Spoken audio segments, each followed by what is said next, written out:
All right. Well, we still have people coming in, but we're going to start because it's already 12:32 and we're very punctual here. Anyway, good afternoon and welcome to the fifth episode of our series Online with Our Experts that we're hosting here at Aracari. Thank you for tuning in. And thank you for John Alfredo for being with us here today. For those who don't know me, my name is Marisol Mosquera, and I'm owner and founder of Aracari, a company that I founded with a mission of sharing knowledge and experiences from our country and region, the Andes, with the world, by means of connecting you to the best that our country has to offer. I'm therefore honored today to introduce you to artist and designer, and most importantly, a dear friend, John Alfredo Davis Benavides. John Alfredo is very well known amongst the Aracari community as he conducts most of our expert guided visits in Lima, an experience we call Into the Past, which is a roaring success with our guests.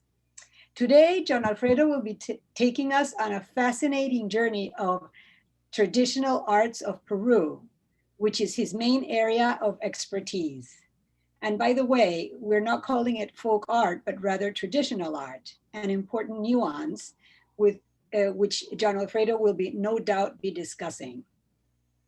A designer and artist by trade, he is second generation member of a family dedicated to the revival and promotion of Peruvian traditional art. He is one of the few authorities on Andean traditional art in Peru, specifically textiles, and has traveled extensively in Ecuador, Peru, and Bolivia, motivated by his interest in traditional Andean culture and art. John's passion for Peruvian traditional art is reflected in his work. He is co-founder of Kuntur Huasi, a traditional Peruvian arts and crafts gallery, as well as La Tienda Del Museo, which produces jewelry in a variety of media and has dedicated one particular collection to pre-Columbian inspired designs. John is also the co-founder of the nonprofit organization Picaflor, which supports the work of craftspeople and promotes exhibitions and publications of Peruvian traditional arts. Before I hand over to John, a few housekeeping matters as every week. Please ensure your microphone is on mute so there's no background noise. If you have questions, please write them down on the chat box at the bottom of the screen, and we will read them out after the presentation for John Alfredo to answer live. This talk and questions and answer will be a total of 1 hour. This talk is being recorded and we will send you the link with the recording in the next few days. It will be in our YouTube channel and on the Aracari website. And before I hand over to John, just to tell you that I am wearing one of the necklaces that John Alfredo has made. So that's good advertising here to start. Anyway, John, up to you. Okay, thank you, Marisol, for this opportunity and for the Aracari group. I'm sure many of you have been hearing news about Peru, some bad, some good, but today we hope to continue on the good news and good wins about Peru. The piece I've chosen for the presentation, it's a piece that belongs to the Chopca ethnic group from Huancavelica, and I try to illustrate the idea of diversity, the diversity of colors. This is what Peru is all about, diversity because of its geography and its ecosystems. The Chopca people are one of the 76 different ethnic groups which are native of Peru. This is not shifting. 2 seconds, please. Okay. This is our Peruvian coat of arms. And if you see, it illustrates llama, which illustrates the zoological richness of Peru. But it's this richness that gives us fibers like the cameloid fibers of the vicuña, guanaco, alpaca, uh, and um, and llamas. which allowed one of the most important crafts of Peru, traditional crafts, to be developed, the textile tradition. The tree, it's the quinine tree, which flavors your gin and tonics. But on the other hand, Peru, in this case, illustrates the botanical wealth of Peru. And Peru is one of the sources of native cotton. In Quechua, it's called utku, and we have the native Peruvian cottons with which grow in 16 different colors. And from its genetic development, cottons like Pima were developed. No? And in the lower part, you have the cornucopia representing the mineral wealth. Well, thanks to this wealth, due to our geographic diversity, what you're seeing, it's Caral. This is one of the different of the 84 different um, natural zones of Peru. The world has 104. So thanks to this diversity, Peru developed this rich cultural diversity. No? This is the lower coast. What you're seeing in the front, it's an Inca outpost in the coast, one of the typical coastal valleys of Peru, going up into the Andes. Then you have a view in the Cusco region, and then you descend to the eastern slope of the Andes to Amazonia. No? This gave us a rich diversity of agricultural products. You're seeing some of the 4,000 varieties of potatoes and tubers, which probably you've never heard of, like um, oxalis edulis, like oyukos, which gave us a fame in the world. Here you have when coca was used as a beverage, today still used in Coca-Cola, by the way.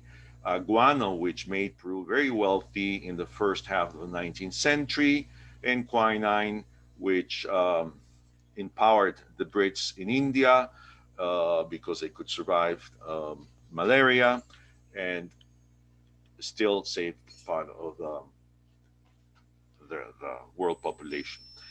This created this diversity due to the isolation, geographic isolation caused by mountains, rivers, deserts, different ethnic groups. You have the coastal ethnic groups. This man is from Chincha. The Andean ethnic groups, you have 15 of them. This lady is from Cusco. Um, then you have this gentleman from Sarwa. He's of the Wari ethnic group, and the Shipibo lady with the embroidered skirt from the Ucayali River Basin. No? If you add to this the cultural melting pot, which Peru is today, with the encounter or conquest of the Spaniards and the introduction of Africans, then later Chinese, Japanese, etc., Peru became a very rich society in cultural terms. So it's very hard to talk about the art of the people as if the people had one common denominator, one common culture. No, you have the traditional arts of the different people of Peru. In Peru, we use a term, popular arts, to describe the art of the people, but this obeyed to a political conception of the 1920s, Marxist, in which the people were basically divided in two classes: the working class, the peasants, and this political conception would later cause questions about Peruvian intellectuals and realizing that ethnic groups did not uh, form part of this political conception of the arts. So that's why we use the traditional arts concept. It's more diverse and it allows us to make a more clear division. You have the ethnographical arts, of the 76 different ethnic groups. For example, you're seeing dancers from the area of the Lake Titicaca region, but in Lima and following their traditions. These are Huanca people from the Central Andes. This is a contemporary wedding, and the wedding it's of a couple of two different sections of the Huanca region. That's why the different customs. The lady in blue is not even from the Huanca region; is from the Huari region. She's from Ayacucho, and you can tell that by the costumes she's wearing. The gentleman with the mask, he is from Jauja, and he represents the aged, the old wisdom which keeps order. That's why he's wearing a whip. And you see the lady with the flat hat. She's from Chupaca. And then the ladies with the tall white hats, those ladies are from the Valley of Concepcion. No? So customs, like in many societies, still today, this is prevalent. It's a way of communication which is still being used. And for this, you need special arts to produce the embroideries, the knitting, etc., that creates this custom. For example, this is a dancer from Cusco, again in Lima, celebrating festivity from Cusco in Lima, and he's wearing his traditional costumes in Lima, which is very interesting. And you can see the type of arts used to decorate their costumes. No? So um, one of the traditional arts is the ethnographical art. This piece belongs to the Aguaruna Wambisa from the northern Amazonia region. This is a piece produced to boil the cassava beer. So all traditional arts basically have a purpose, but very interesting in Peru. This purpose is usually of magical religious use. No, these are Shipibo pieces from the Ucayali River, and all the decoration. It's exactly that. It's a language of magical religious purpose. It indicates the cosmovision of the Shipibo people. No? This is a vessel to store the cassava beer, masato, and the under part is not decorated because that part is buried, so the piece doesn't tilt.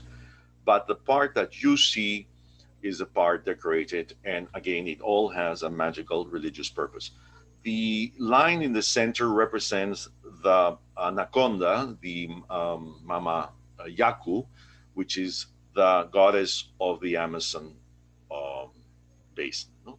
These are Shipibo textiles. Unfortunately, not done in this way anymore. This is hand spun native cotton and dyed with natural colors. Today they continue painting, but basically in the industrial woven textiles.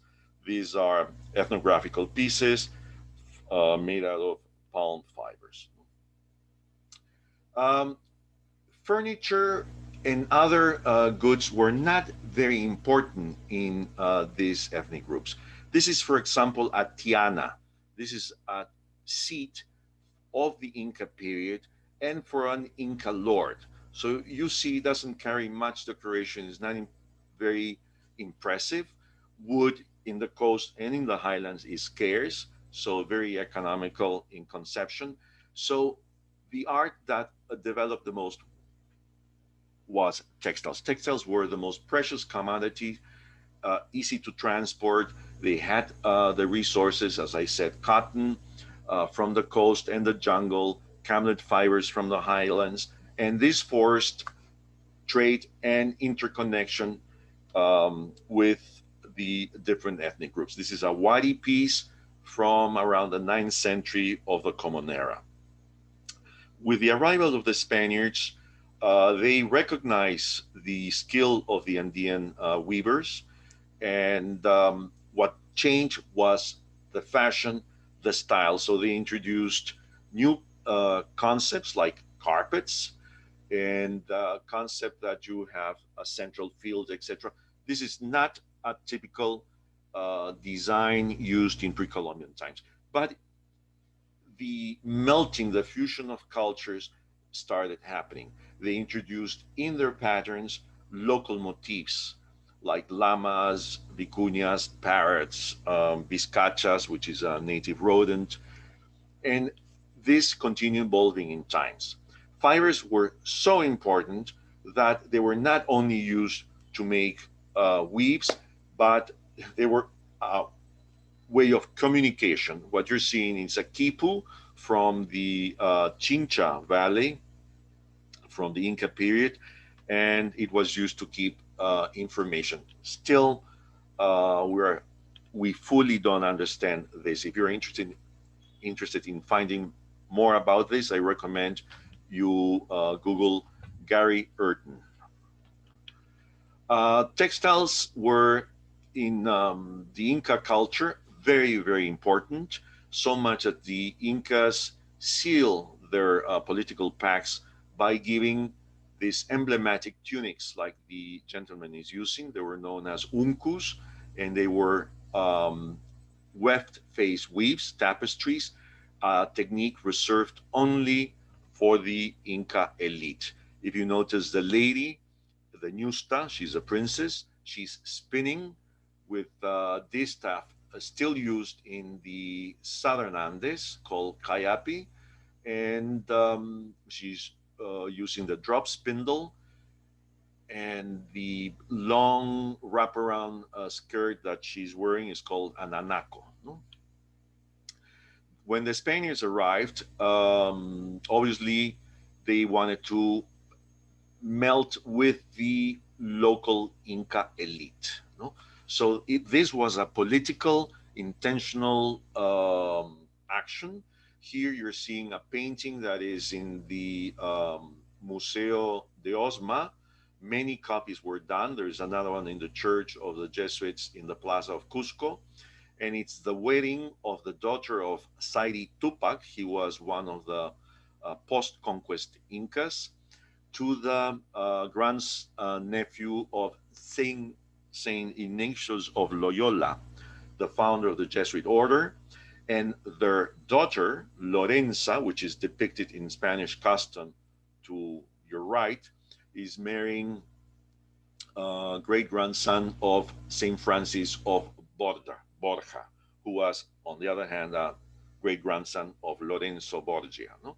So it shows how important custom still is. The Nusta is wearing the traditional Inca custom made in tapestry weave. But eventually, they started adopting Spanish fashion. Now, her daughter never lived in Peru. She lived in Spain and died in Spain, so she followed Spanish tradition.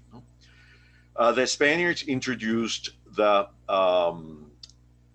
heddle loom, the pedal loom.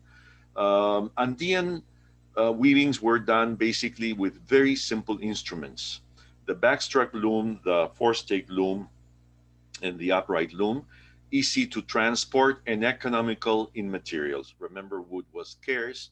So basically, the introduction of this loom by the Spaniards, it's so the natives, which were reduced in reductions and then organized in obrajes, workshops, basically to pay the royal fifth by producing weaves to create sails for ships, um, uh, woolen garments for the miners, etc., to keep the empire going. No?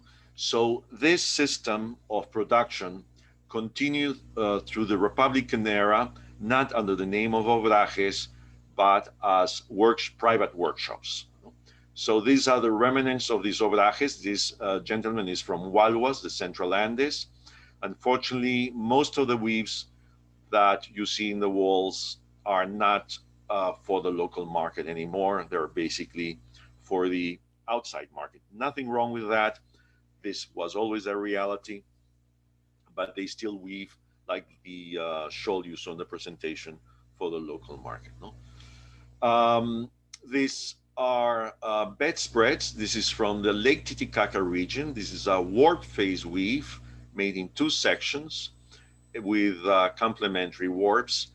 And what I'm going to try to show here is quickly the diversity of one idea, blankets. This is another blanket from the opposite side of Peru, from the northern highlands, Cajamarca, again done in the pre-Columbian technique of warp phase weave. It's done in sections. As you know, backstrap loom is not very wide uh, because you have to handle the spade, etc., and you don't have much room for that. So this is woven, and you can notice in four sections, woven as a very long piece, then cut and joined. They're still weaving this up to these days. While this blanket is from the Ancash region, and it's woven in the pedal loom introduced by the Spaniards. It's a weft phase weave, and it's done in what's the widest traditional loom in Peru. It's done in one piece, no joints. No? But the distribution of space, the central field and borders, it's Spanish in conception. No? This is from the same region, but interesting enough, the pattern it's more pre-Columbian in conception. No? Same area, 1971, same area, and you can see even the creativity in their patterns. No? That's a piece used in the presentation with the coat of arms in Peru in the center, the coat of arms of Peru. This is an embroidered piece for llamas. There are still communities in the southern central highlands that um, supplement their themselves with coastal salt, which has iodine, in order to prevent goiters. So this is a very important tradition for them, and still going on. So these are used for this purpose. While this is a saddleback made in warp phase weave from the northern highlands. Um, Not saddlebacks for animals, but for people. This is how you carry your lunch when you go to the field or when you go to the market. That's what you use. This lady is from the Central Andes. She's an ice cream vendor. Notice that her skirt is embroidered with the traditional patterns, but the tradition hasn't changed in this case. What has changed is the way it is produced. Today, they are produced by computer guided uh, embroidering machines. It was funny when I took this photo, the owner of the shop shooed me because he thought I would copy the patterns using the camera. I would shift somehow the image to a chip, and then I would be knocking off his business. And this is a contemporary textile tapestry by Maximo Laura. He comes from a family of traditional weavers from Ayacucho, but he's divorced completely from the traditional um, textiles, textile techniques or imagery from the Ayacucho region, and he's taken a step forward as an artist, contemporary artist. And this is Nerio Tauge Gomez, the weaver of the carpet you see in which he's standing, and myself. And this is kind of what we try to do. Um, the applied arts concept. This is a revival technique. This is an eccentric weft tapestry weave. This is what Asociación Picaflor financed. We bought the equipment um, and financed the weaver so he could produce pieces like this. No? He's produced carpets for the Ministry of Foreign Affairs, for the when we used to have an embassy of Sweden. Um, some of his carpets are more expensive than fancy Oriental carpets. No? But people appreciate this, and these are very unique. He would he could probably produce only 2 or 3 carpets of this size per year. Now, purpose is very important for the preservation of traditions. What you're seeing here are gourds. Gourds is one of the oldest crafts in Peru.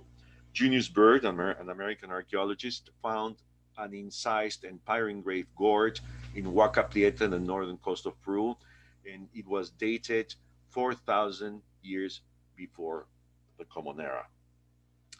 The coca chewing tradition in Peru has two subcultures, the northern and the southern. In the north, you use lime, which is contained in these gourds, and you extract the lime by wetting the little distaff that it's in there with saliva. You introduce it, shake it, and the lime adheres to the little uh, stick or rod. Then you shift, put it in your mouth, and that's what will extract the alkaloid. No? So this is a living craft and a living tradition because coca is still consumed in the traditional way to ease work, as people who consume coca don't feel um, cold, tired, etc. No? Now the craft was survived in the Mayoc region in the 1920s. Then, as the Central Railroad of Peru was built, the economical axis changed to the Central Andes to Junin. So this tradition moved to that area. This is from the 1940s, from Junin, and you can see this is a living and very vital tradition. You can see this is the stock of the craftsman you see there. This is Mr. Medina and his wife. They're famous. Unfortunately, the following generation, their children, who are my generation, um, have become merchants and not gourd carvers anymore. This is a living tradition from the area of Puno, the highlands, the Lake Titicaca region. The flowers are not abundant in there, so you make these funerary wreaths in tin for eternity. They last a long time. Religion and magic still very important in Peru. These are known as illas or moyos. They're carved out of alabaster and used in the Titicaca area to protect the fertility of your animals and your wealth. These are kept hidden from the eyes of the outsider, and every year the spiritual leader of the community, the Yatiri, will be called to make a payment to the Mother Earth, and the payment is made on this piece. So usually they are full of animal fat, gold leaf, you can see candy, etc. But these are not all pieces. These are, you can still buy them in the market in Puno City. No? Now, it's interesting how tradition survived. Obviously, the Spaniards had a very strong campaign of extirpation of what they call pagan idolatries. And they made, in one day, for example, they destroyed 30,000 images like you saw previously. No? So culture survived by superimposing one culture over the other. What you're seeing here is St. James. And St. James became the Christian image of a Quechua and Aymara deity known as Iyapa or Tunupa, who represented, was the force of lightning, thunder, and rain. This piece is from the area of Ayacucho, and when it only has one saint, it's called Uchuy Misayo, more known as San Marcos in Spanish, or retablos, not like this Mexican retablos, but a different concept. No? So here you have different saints: Saint Agnes, protector of goats; Saint Mark's, protector of cattle; Saint John the Baptist, protector of sheep; and Saint Luke, He's the one that protects the realm of the Wamani, the spirit of the mountain, the wild animals. If the cattle owner or the herder hasn't done the proper payments to the land, then the animals of the Wamani of St. Luke, like the puma, the fox, the condor, will go and pay themselves by uh, killing some of those animals. So the payment to the Wamani, usually done in the month of August, was a very important ritual, still practiced by highland communities in the especially southern and central Andes of Peru. This is by Jesus Urbano Rojas. This is a piece from the 1960s by the same artist in the 1990s. Um, the upper saints represent the upper world, the Hanampacha. The lower scene represents the present, the Kaipacha, in which the landowner is in the center. At the same time, look, the hat has converted into a halo, and he's doing the accounts. He's checking who's done the right offerings and who hasn't. No? Then in the 1930s, the same intellectuals that used the term popular arts, not understanding what the people were doing and their traditions, said, I don't want religious images, depict your traditions. So this is by a famous master, not living anymore, Lopez Antay. The upper scene represents a procession, which you'll be seeing later. So these are called retablos costumbristas. These are from Ayacucho, and the figures are made with potato dough mixed with a bit of plaster. No?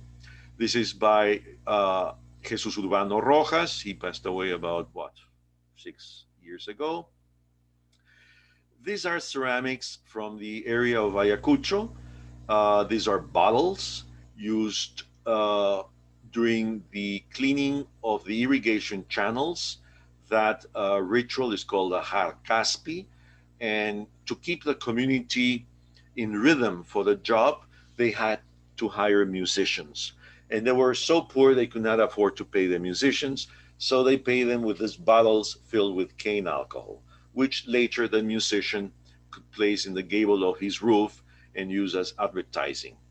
To the right, you see one of the older pieces. This is probably from the 19th century, while the ones to the left are contemporary pieces from two different masters, Mamerto Sanchez and Mr. Lope in the bottom. No? Then you see these ceramic churches. These were done again for magical religious purposes.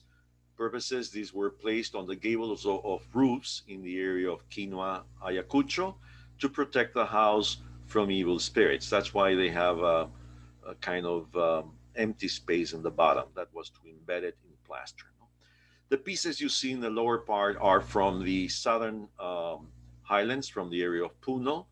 Uh, the bulls are very famous, as you'll see in a few minutes. Uh, the purpose, they were jugs to contain corn beer. When you wanted to build a house or renew um, a roof, you practice what's called a minca, participation of the community.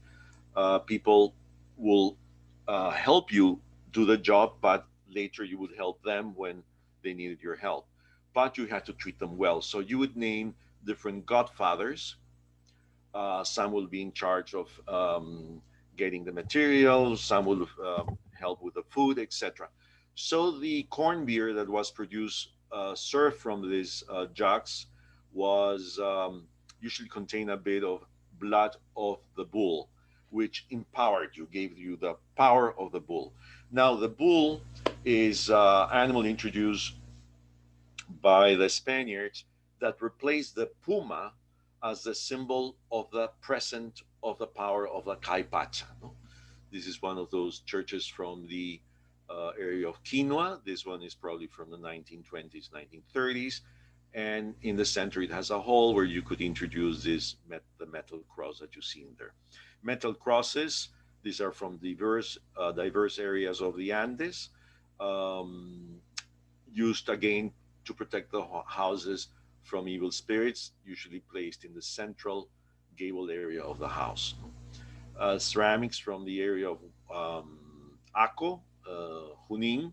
These are whistles for children. They are given to them in festivities so they can contribute in participating, uh, creating the noise and the music which the grown-ups are producing. No? Toys, unfortunately, one of the crafts which was very much affected by economical and technological changes. When plastic arrived and TV and marketing affected the societies, children did not want these toys anymore. They wanted the cheap plastic toys.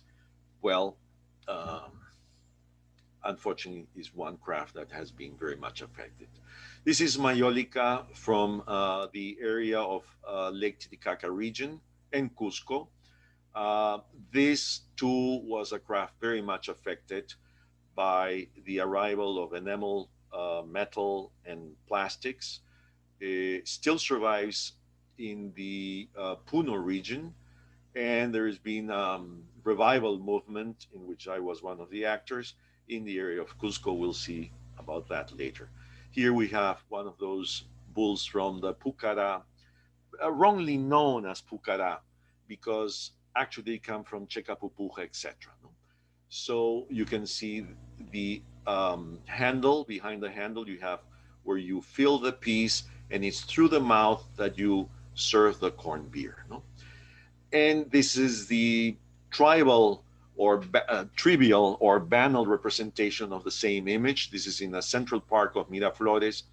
And I put this piece to show that unfortunately um, our city dwellers don't understand that the Andean culture used the bull as a very strong magical religious image.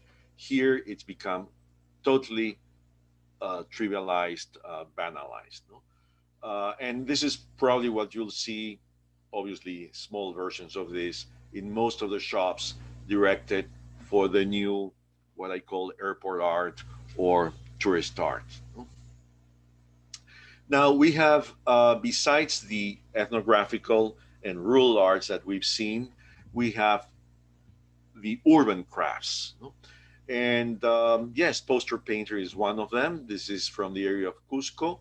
This is located in the valley of Urubamba, and it's somebody advertising their good corn beer and their guinea pigs, which probably most people keep as pets outside of Peru, but here we love them. The lady is showing her tributes to the guinea pig, and the guinea pig is on the other opposite side being cooked on top of a fire. Advertising and the tires that you see, those are placed behind the tires of trucks to avoid the splashing of clay.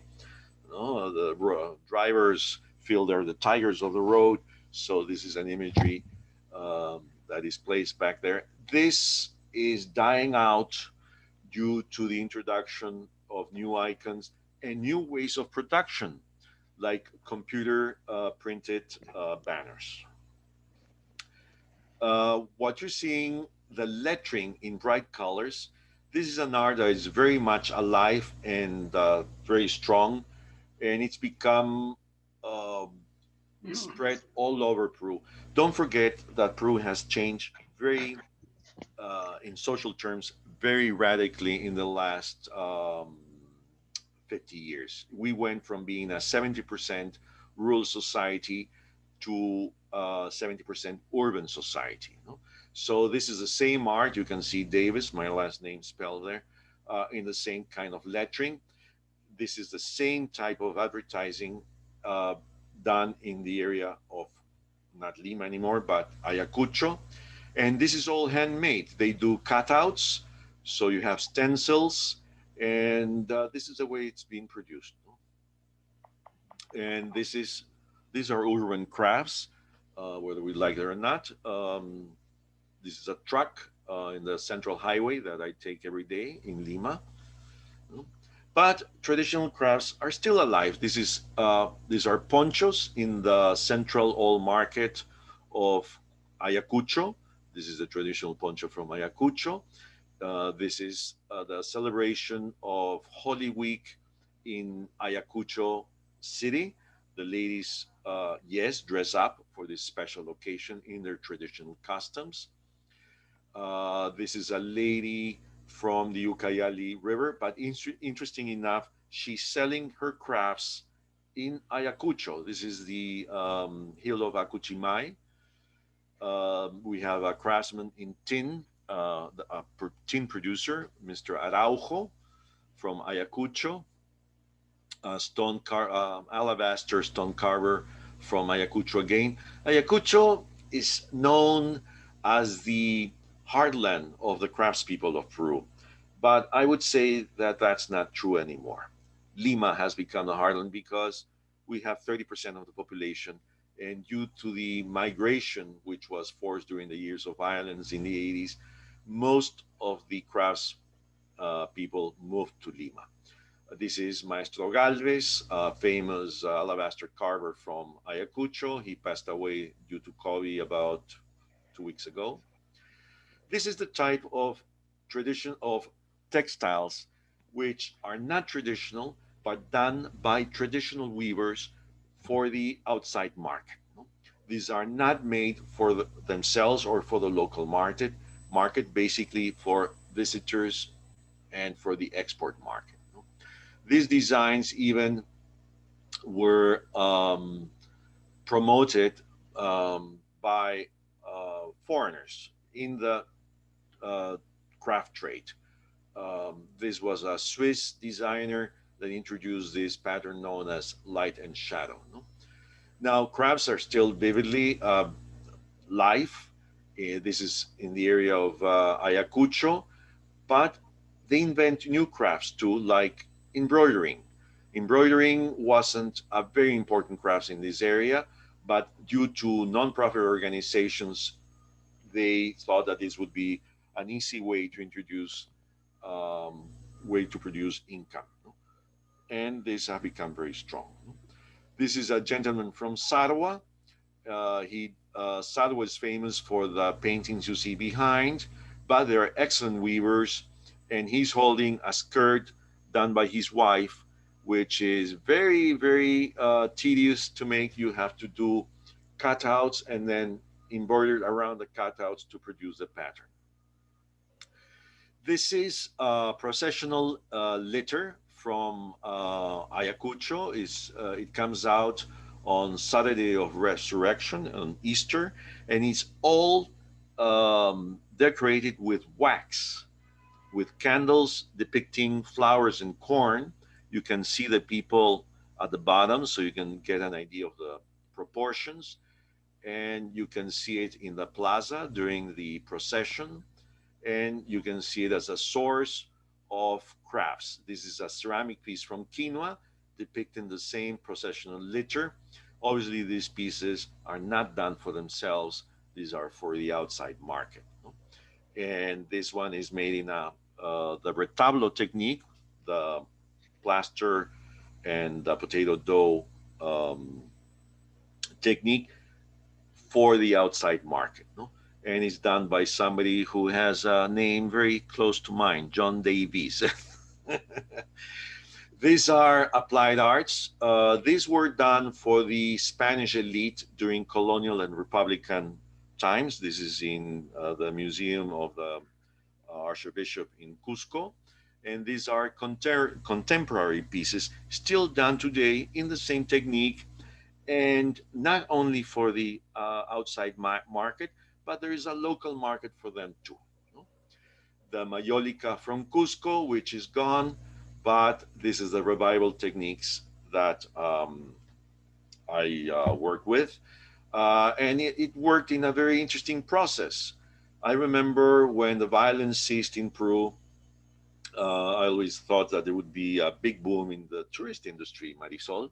So it was actually a decorator that wanted original pieces for a hotel, and they're very well priced here. So I said it's going to cost you a fortune, but let me do you some proposals. So I did some watercolors. He liked them, and we produced them for a hotel in Cusco. And everybody wondered where this magnificent big pieces were done or where they came from. And that's kind of what started the revival. And then we organized an exhibition at the Peruvian American Cultural Center, which we worked with them 14 years, producing every year a different exhibition of traditional arts with a catalog financed by the University of Ricardo Palma. And this exhibition was about Mayolica. So it was the instrument that triggered the revival of Mayolica because it served as a source of information. This is a revival piece done by me. And what gives us hope?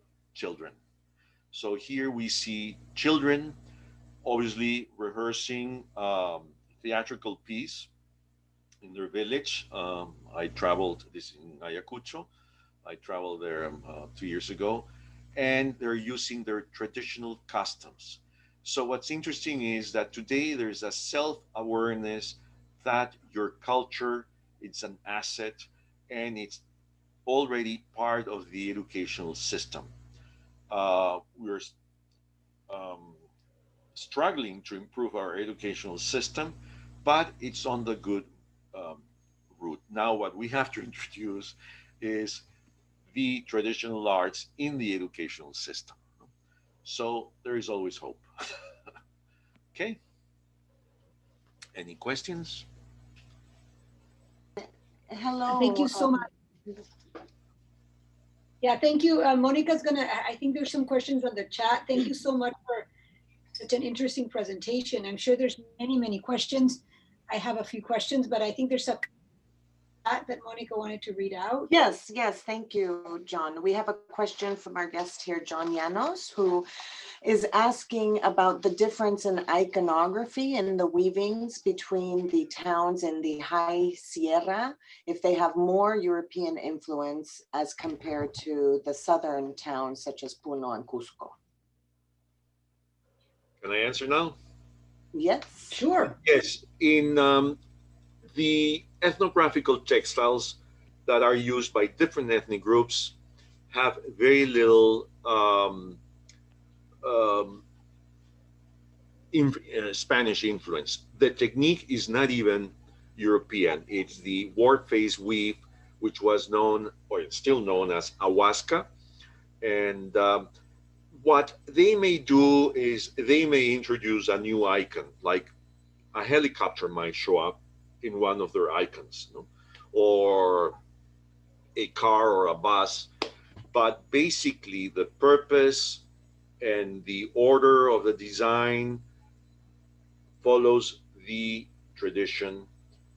Now, what's happening, for example, the girls that you see in the image, they're wearing these blankets known as yigyas. And yes, economy is changing things. Roads, internet, cell phones have made people realize that time is worth money. And if something is very much time consuming, is weaving. So industry has some industries have tapped to this market, and they're reproducing ethnographical textiles with jacquard looms. And that's what the girls are wearing. Industrially made textiles which represent local weaves. I don't know if that answers your question, I but hope so. in towns, in cities like Ayacucho City, the traditional textile tradition, excuse me for repeating the word, they are basically surviving, and I use the word surviving, by producing textiles for the outside market. Because the local market, except for traditional garments for traditional purposes, is dying off. On that note, Sylvia Nussbaumer is asking, so are the traditional designs being protected in any way in reference to intellectual property in specific? We're just, and I include myself like as a Peruvian, um, becoming aware of this. It's like the Shipibo ethnographical patterns and textiles have been copied by industry, and you can go to the central market of Lima and you can buy meters of industrially printed Shipibo textiles. So no, there is no awareness. Basically, it becomes a declaration of self-awareness, and we have a famous or infamous Congress for doing this. They love making these heritage declarations of culture, but with no realistic legislation protecting their cultural rights. Wonderful. We have Mr. Ira Nuremberg, who I believe traveled with you in Peru, sends his greetings and talks about the impact that trip had on him, so, and his guest. So, and then we have another guest asking about a possible talk on Amazonian art, which I'm sure Marisol will follow up Please. with you. John, to you. And Ximena Alarcon says that she's particularly interested on the Bora and Witoto people. And maybe you can enlighten us on a talk about Amazonian art. That would be amazing. Amazonian art is not my strongest side, but the Bora and Witoto are one of the 60 Amazonian ethnic groups. The Bora and Witoto arts are not very well represented um, in Lima and not very present. No? I would say the strongest cultural group in the Peruvian Amazon is the Pano linguistic group, which involves the Shipibo, Shetibo, and Conibo. And then probably the Jibaro linguistic group, which is the Amueshas, the Aguarunas, etc. Um, then comes the Witotos, which spread not only in the Peruvian Amazonia, but in the Colombian too. And the Bora, I know them as good weavers of chambira, which is this palm fiber, but um, I don't see much of their arts. No? Well, they're good painters in Yanchama also. But that was introduced, I guess, later. Yes, Pablo Macera, which passed away recently too, he promoted that craft, no? But it's a non-traditional craft made by people from an ethnographic group. Yeah, that's a shame. That's a shame that there's not more representation of these people anywhere. The problem is that we have had a very Western elitist kind of vision of the arts. I know. So my parents were organizers of what was the um, ANDA, the National Association of Craftspeople of Peru, and they organized two biennials in the Art Museum of Lima in the 60s, which was a great breakthrough because crafts used to be related, or people used to relate them to potatoes. You saw them in the markets. No? So from the market, it went to an art museum. And unfortunately, when the revolution of them, this was a military dictatorship that lasted from 1968 to 1980, they thought they could destroy history. And these biennials were stopped, but they gave a prize of culture to the retablo maker Lopez Antay and not to a Western artist, no? Which was Cislo, and he was, Quispeacin. And this created a reaction, a bad reaction, and it was probably intentionally created. So there was a big discussion that went over for years. At that time, I wasn't in Peru, but Anyway, that point was already proven with the biennials in the art museum in Lima in the 60s. No? So I would say that the generation that ostracized traditional arts as artisanal work, which Mhm. is a word used in a pejorative way in Peru, that generation literally is dying off. No? So I think younger generations have a much wider view about what art is all about. Mhm. True, definitely. Right. Yeah, And unless traditions uh, die in the meantime. Sorry, Marisol. no, it's okay. Monica, sorry to barge in, but there's a good comment here. I think that Yes. leads to a question that I want to ask John. It's a question about cultural appropriation. And mentioning that Oaxaca designs, Sylvia Nussbaumer saying Oaxaca designs in Mexico are being protected, and I just signed an agreement with Louis Vuitton to use their designs of the animals as depicted by Oaxaca artisans.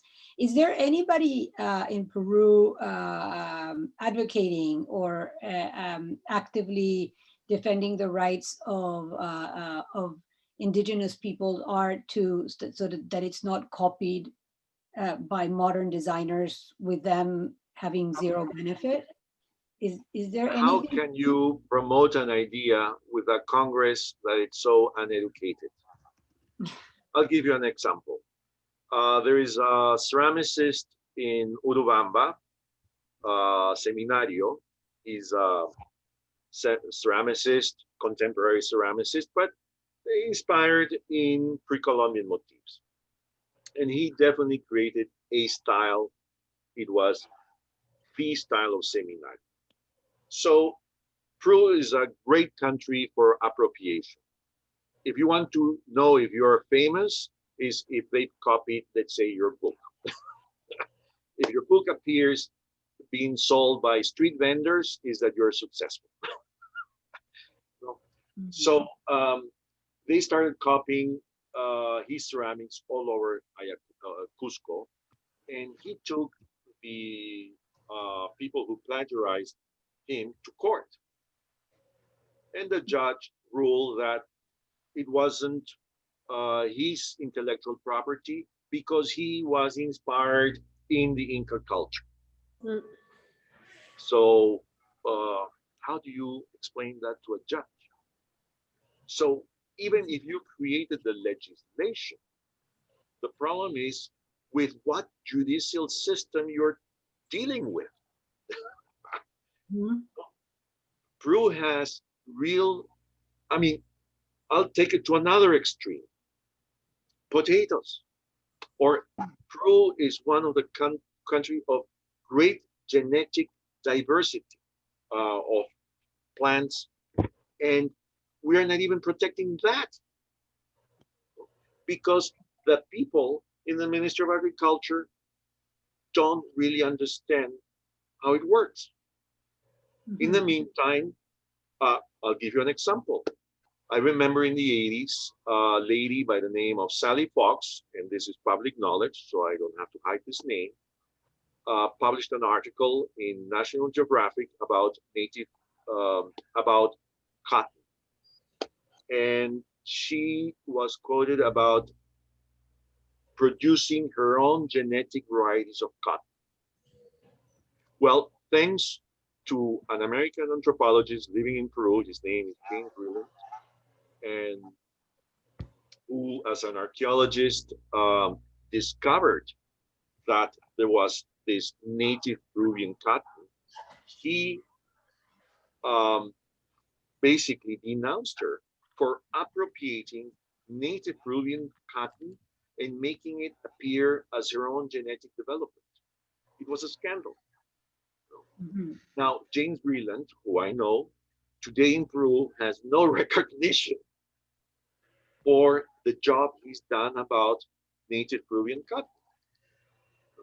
So we have basic problems to deal with before we can deal with the problem of appropriation. Right. Okay.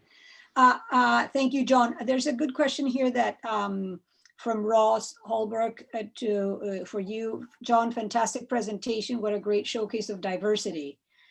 A question about, do you see, he says, it's a question I've put with your fellow collectors such as Ernesto Grillo or Mari Solari. Do you see a new upcoming generation of high quality traditional artists? If not, where do you see it headed? Well, in this series of 14 exhibitions that we produced with the American Cultural Center, American Peruvian Cultural Center, and University of Ricardo Palma, that was the issue. And I was the curator of that exhibition. And the catalog that was produced basically had articles about that. And yes, unfortunately, the Peruvian society is changing rapidly and drastically. It's becoming more and more urban, and skills are disappearing. I don't have a good forecast. I believe that due to robotization and other tendencies, that finally we'll become aware of how important skills are and some assets like cultural assets. And that's what traditions are all about. Traditions doesn't mean that we have to be frozen in time. They can evolve, and they've always been evolving.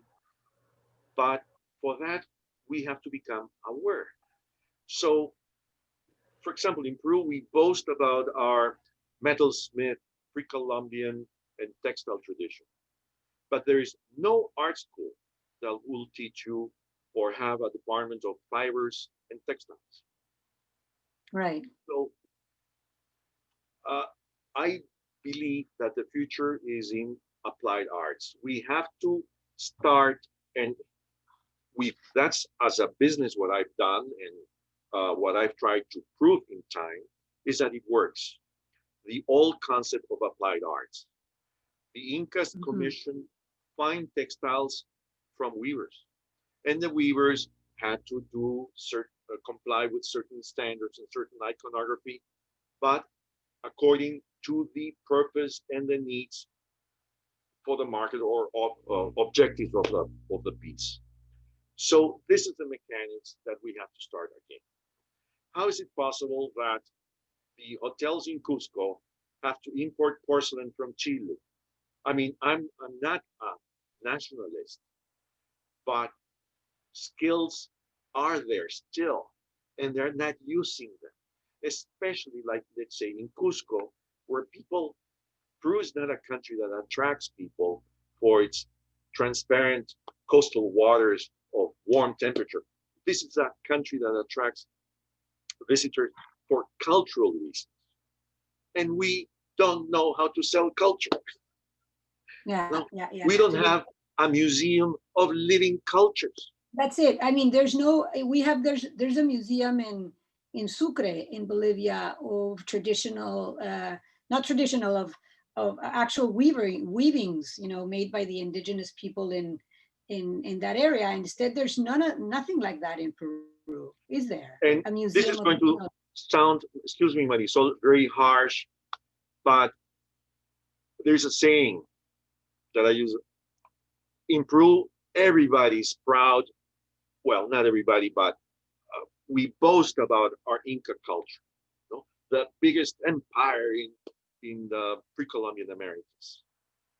But then you ask people, do you have Indian blood or Native American blood? And they say, oh, no. So we're schizophrenic.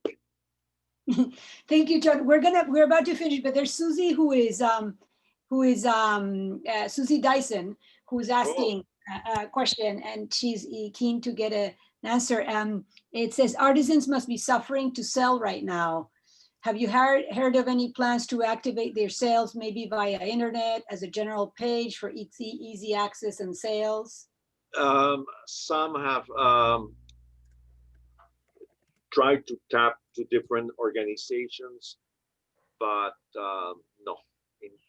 In general, I don't know of any successful attempt at this moment. Well, I thank you, John. Monica, I think that those are most of the questions that many people are saying thank you and A lot of thank you for excellent presentation and wonderful. inspired to travel soon. And thank you for the opportunity. And John, again, thank you for participating. We're delighted. We could stay here forever and chat with you, but we must go because the time is up. And I just wanted our audience to be reminded that next week we have another talk. We have one of our presenters is talking about birds of Peru and the therapy of bird watching. I think we all need a little bit of therapy these days. And, so it's Jose Luis Lescano who's talked to us about quinoa a few weeks ago. And then that was to be the end of our series, but we've extended it for a couple of episodes because we felt bad we were not showcasing more of other parts of Peru. So the following one is going to be on the 3rd of December is going to be the convents of Arequipa. So that's going to be by Franz Group, art historian and responsible for the Institute of Culture in Arequipa. And then we will close our series on the 10th of December with Professor Ricardo Morales who discovered La Huaca de la Luna, the Moche in northern Peru. So that's going to be a real gem and we hope that you tune in. We will let you know more details by email in the next few days. So again, John, thank you so much. And thanks everybody for participating and tuning in from so many different places in the world. Thank you, John. Thank you again. Thank you. Bye. Thank you. Bye, everybody. Thank you. Bye. Bye. Thank you. It was very